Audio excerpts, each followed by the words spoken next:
The growth in prices in the US in the year to March was 8.5%, the highest inflation rate since the Great Inflation of 1981, which Federal Reserve Chairman Paul Volcker crushed with 20% interest rates and a horrible recession. But investors weren't too worried about it last night because they thought the number would be 8.7%. And as you know, markets are all about expectations. Wall Street fell 1/3%, Tokyo stocks jumped more than 1%. Australian market went up 0.5% thanks to solid gains by mining and energy stocks, and that was because the oil price jumped 4% and iron ore, base metals and gold all went up as well. And the Australian dollar was flat again, against the US dollar at least. It was slightly higher against the euro and the yen.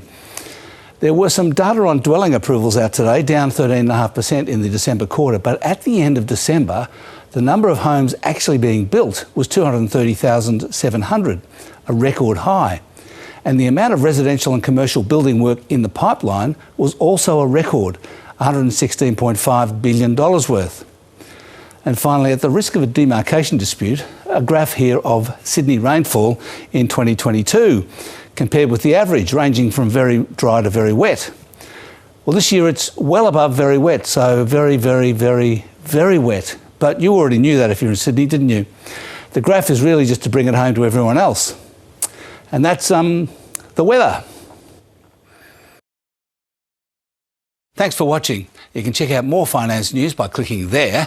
And don't forget to click subscribe down there to get all the latest updates from ABC News.